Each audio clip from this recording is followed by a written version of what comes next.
காலம் மறந்த பொக்கிஷம். வரலாறு, அதாவது விளையாட்டு. சாலைகளுக்கு பெயர் வைத்து அதை நினைவில் வைத்துக் கொள்ளும் காலம்தான் நாம் வாழ்ந்து கொண்டிருக்கும் காலம். காந்தி தாத்தா, நேரு மாமா, அன்னை தெரசா, பாரதியார், திருவள்ளுவர், அம்பேத்கர், சுபாஷ் சந்திரபோஸ் போன்றவர்களைப் பற்றி கேட்டால் அவர்களெல்லாம் யார்? அவர்கள் நமக்காக என்ன செய்தார்கள்?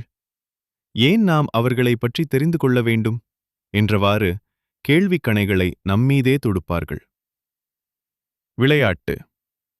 குழந்தைகள் ஒன்றைச் சொல்லித் தந்தால் அப்படியே ஞாபகம் வைத்துக் கொள்வார்கள். விளையாட்டின் மூலம் பொது அறிவினை வளர்த்துவிடலாம். இதற்காக அடுக்குமொழி வார்த்தைகளை பயன்படுத்தியும் ராகத்தோடு பாடி சொல்லிக் கொடுக்கும் போதும் குழந்தைகள் மனதில் அப்படியே பதியும். நம் சுதந்திர தியாகிகள், நம் நாட்டுக்காக பாடுபட்டவர்கள், இவர்களைப் பற்றி நம் குழந்தைகளுக்கு தெரியாது என்பதால் அவர்களின் பெயர்களை சொல்லி அவர்கள் நமக்கு செய்த நன்மைகளையும் எடுத்துச் சொல்ல தகுந்தாற்போல் வார்த்தைகளை அமைத்துக் கொண்டு விளையாடலாம். விளையாடும் முறை. அதோ பாரு காரு. காருக்குள்ள யாரு? நம்ம மாமா நேரு. நேரு என்ன சொன்னாரு? நல்லா படிக்க சொன்னாரு. இந்த பாட்டு விளையாட்டால் குழந்தைகளுக்கு நேருவை பற்றி கூறுவதோடு படிக்கும் ஆர்வத்தையும் ஊட்டலாம். அதோ பாரு காரு. காருக்குள்ள யாரு? நம்ம அம்பேத்கரு. அம்பேத்கர் என்ன சொன்னாரு?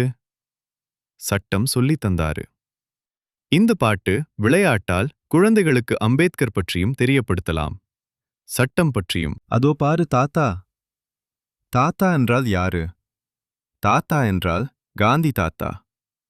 காந்தி தாத்தா என்ன செய்தாரு? நமக்கு சுதந்திரம் வாங்கி தந்தாரு. இந்த பாட்டு விளையாட்டால் குழந்தைகளுக்கு காந்தியடிகள் பற்றியும் சுதந்திரம் பற்றியும் எடுத்துரைக்கலாம். இதுபோன்ற பாட்டு விளையாட்டின் மூலம் நம் முன்னோர்களைப் பற்றியும் நம் உறவினர்களைப் பற்றியும் குழந்தைகளுக்கு சொல்லிக் கொடுக்கும்போது அவர்களின் மனதில் அப்படியே பதியும். குழந்தைகள் கூடி விளையாடும்போது அவர்களின் விருப்பம் போல் பல பெயர்களை சேர்த்து விளையாடுவார்கள். இதனால் பலரைப் பற்றிய அரிய தகவல்களை எளிதில் கற்றுக்கொள்வார்கள். விளையாட்டின் பயன்கள். வரலாற்றினை எளிதில் புரிந்து கொள்வார்கள். ஞாபகத்திறனை வளர்த்துக் கொள்ள மிகச் சுலபமான முறை இது. குழந்தைகள் வளர்ந்து படிக்கும் காலத்தில் மிகவும் பயன் தரும்.